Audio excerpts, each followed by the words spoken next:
రేపు అనేది ఉందా? మన జీవితంలో రేపు అనేది ఉంది అనే గ్యారంటీ ఎవరన్నా ఇవ్వగలరా? ఈ రాత్రికి ఏం జరుగుతుందో, తెల్లవారుజామున ఏం జరుగుతుందో మనకు తెలుసా? ఎవరికైనా నా జీవితంలో రేపు అనేది ఉంది, రేపు కూడా నేను ఉంటాను అని గ్యారంటీ మనం ఎప్పుడైనా ఎక్కడైనా ఎవరికైనా ఇవ్వగలమా? లేదు కదా. ఇప్పుడేం జరగచ్చో, ఇప్పుడు మాట్లాడుతూ నా ఊపిరి ఆగిపోవచ్చు, చెప్పలేం కదా. ఈ మధ్య ఎన్నో చూస్తున్నాం అలాంటివి. రిపోర్టర్స్ మాట్లాడుతూ పెళ్ళిళ్ళలో డాన్సులు చేస్తూ ఎన్నో చూస్తున్నాం కదా. చిన్న పిల్లల దగ్గర నుంచి పెద్దవాళ్ళ దాకా ప్రతి ఒక్కరికి కూడా ఎంతోమందికి మధ్య మాట్లాడుతూ నిమిషాల మీద చిటిక్కన ప్రాణాలు వెళ్ళిపోతున్నాయి. అలాంటిది ఈ క్షణం నెక్స్ట్ సెకండ్ ఉందో లేదో తెలీదు మనకి. అలాంటిది రేపు అనేది ఉందా లేదా అనేది మనకి ఎలా తెలుస్తుంది? తెలియదు కదా. ఇలాంటిది ఒక చిన్న కథ చెప్పుకుందాం. పంచపాండవులు తెలుసు కదా మీకు, అందరికీ తెలుసు, తెలియకుండా ఎందుకుంటుందిలే. కానీ ధర్మరాజు, భీముడు, అర్జునుడు, నకులుడు, సహదేవుడు, ఈ 5గురు పంచపాండవులు. వారిలో పూర్తిగా ధర్మం మీద నడిచేది ఎవరు? ధర్మరాజు గారు. అలాంటి ధర్మరాజు గారికి ఒక సెటైర్ పడింది. అది సరదాగా చెప్పుకుందాం. ధర్మరాజు గారు అంటేనే ధర్మానికి మారు పేరు. ధర్మరాజు ఈజ్ ఈక్వల్ టు ధర్మం, అంతే, ఈక్వల్ టు అనమాట. అంత ధర్మంగా నడిచే మనిషి, దాన ధర్మాలు విపరీతంగా విచ్చలవిడిగా చేసే వ్యక్తి, ఎవరు ఏదడిగినా లేదు అని చెప్పకుండా ఇచ్చేసే వ్యక్తి మన దానకర్ణుడు అని కర్ణుడిని అనుకుంటాం. కర్ణుడి మీద కూడా మీకు ఒక స్టోరీ చెప్పాను నేను. ఏమని? ఎడం చేత్తో దానం ఇస్తున్నావేంటి, నేను ఇంత అసలు నాకు ఇవ్వడం కరెక్టేనా అని కృష్ణుడు అడిగితే, ఏమో ఈ చెయ్యి కడుక్కునే లోపు నేను చనిపోతే, లేదా నా బుద్ధి మారిపోతే అని చక్కటి సమాధానం చెప్తారు. అంటే నెక్స్ట్ మినిట్ అనేది ఉందా లేదా అనేది ఎవ్వరికీ తెలియదు కనుక అంత గొప్ప వ్యక్తులు కూడా మేము ఇంత గొప్పవాళ్ళం కదా, ధర్మం మీద నడుస్తున్నాం కదా అని రేపు అనేది మాకు ఉంది గ్యారంటీ కానీ ఎవరు చెప్పలేరన్నమాట.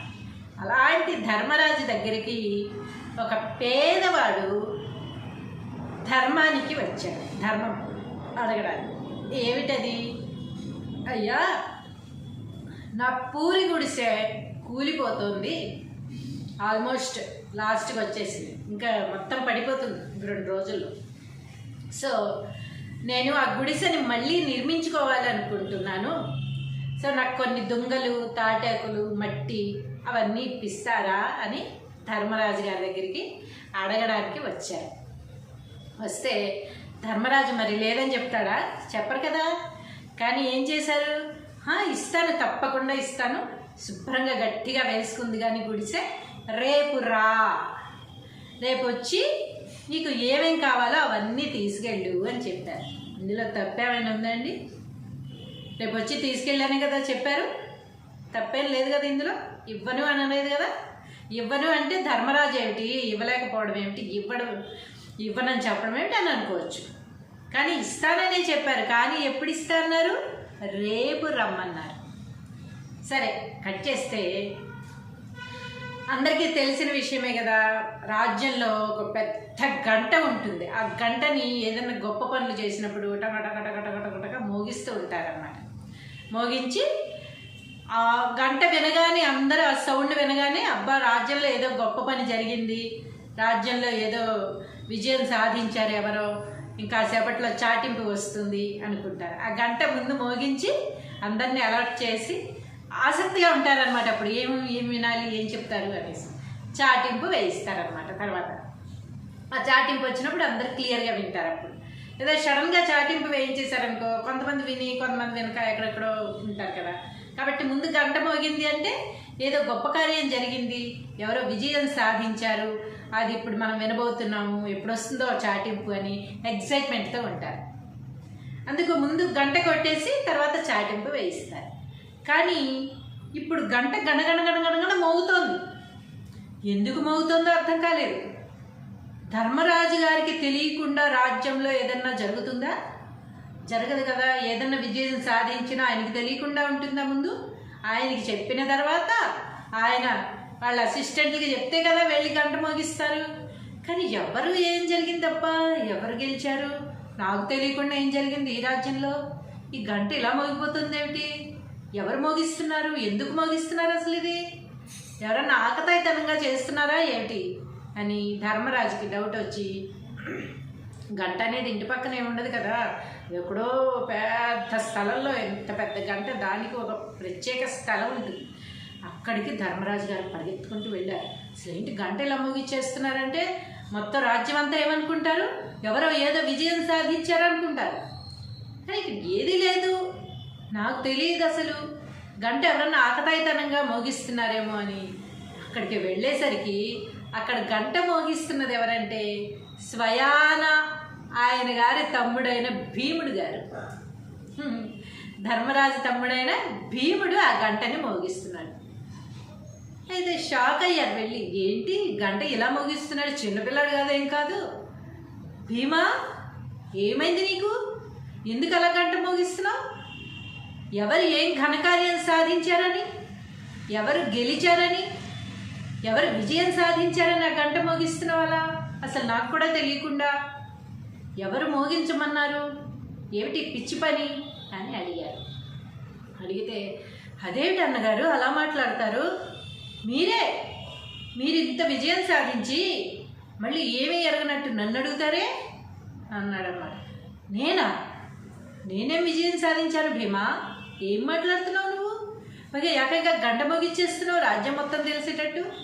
నేనేం విజయం సాధించాను ఇప్పుడు అని ధర్మరాజు గారు షాక్ అయ్యి ఆశ్చర్యమైన క్వశ్చన్ అడుగుతారు. భీముడు ఏమంటారో తెలుసా?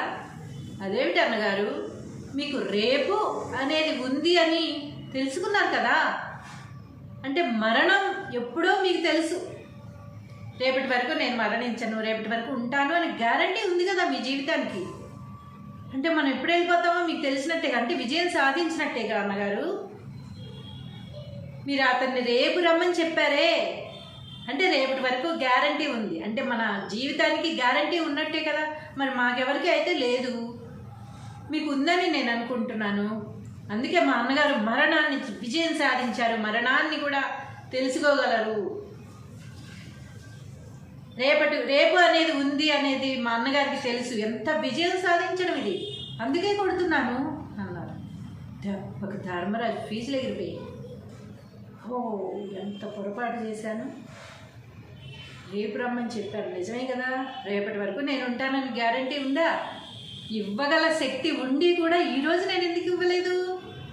ఏ మైండ్ సెట్లో ఉన్నారో పాపం ఆయన, ఏం ఆలోచిస్తున్నారో కానీ ఎంత పెద్ద పని చేసి ఎలా చేస్తారో చూసారా భీముడు. అన్నయ్యకి, అన్నయ్య నువ్వు చేస్తున్నది తప్పు, అలా పంపించేసావేమిటి అని అడగకూడదు. అన్నగారిని అవమానించినట్టు అవుతుంది తమ్ముడు కదా. అందుకని ఎంత చక్కగా తెలియపరిచారు. ధర్మరాజు గారు ఒక్కసారిగా షాక్ అయ్యి, భీమా చాలా చక్కటి విషయం తెలియజేసావు నాకు. నిజమే నువ్వు చెప్పింది. రేపు రమ్మని ఎలా మాట్లాడాను నేను, అతన్ని ఎలా పంపించేశాను ఉట్టి చేతులతో. ఒకటి, ఎప్పుడూ ధర్మం చేసే ధర్మరాజు అతన్ని ఉట్టి చేతులతో పంపించేయడం ఒక తప్పు అయితే, రెండవది రేపు రమ్మనడం, ఈ రాత్రికి ఏం జరుగుతుందో మనకు తెలీదు, రేపు ఇస్తానని ఎలా చెప్పాను నేను, నిజమే కదా అని గబగబా అసిస్టెంట్లు పిలిచి, ఆయన ఎవరో వచ్చారు ఇప్పుడు ఏదో అడిగారు, ఆయన గబగబా పెంచుకురండి అని చెప్పి దెబ్బ పంపించేశారన్నమాట.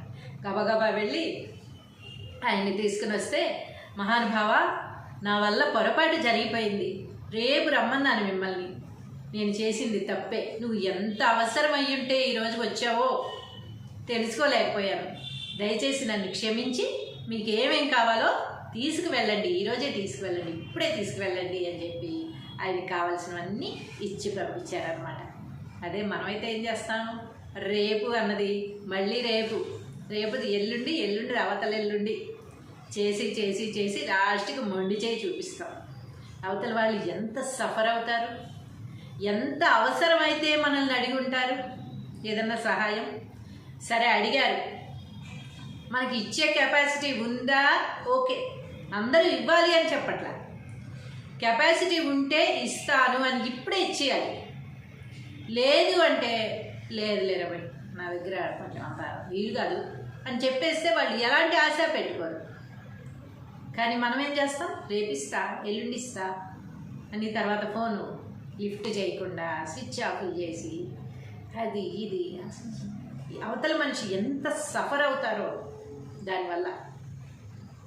అది కాకుండా మనకి ఒకరికి సహాయం చేసే అదృష్టం వచ్చిందంటే అదంతా మహద్భాగ్యము. మనం బతికుండగానే సహాయం చేయగలుగుతున్నాం. రేపు అనే మాట చెప్పాం మనం. నెక్స్ట్ మినిట్లో మన ఊపిరి ఆగిపోతే మనకు వచ్చిన అవకాశాన్ని, మనం చేసే పుణ్యాన్ని పోగొట్టుకున్నట్టేగా. కాబట్టి దానం ధర్మం చెయ్యాలి అంటే వాయిదా వేయకూడదు, టైం దాటేయకూడదు. చేసే ఉద్దేశం ఉంటే ఇమ్మీడియట్గా అనుకున్నప్పుడే చేసేయాలి. వాయిదాలు వేస్తూ తర్వాత చేద్దాం అనుకుని వచ్చిన అవకాశాన్ని జార విడుచుకుని తర్వాత పైకి వెళ్ళిపోయిన తర్వాత ఏం చేయలేకపోయానే అని బాధపడే కంటే అవకాశం ఉన్నంతలో చెయ్యాలి అనిపిస్తే చెయ్యాలనిపించిన వాళ్ళని ఏమి అసలు గొడవలేదు.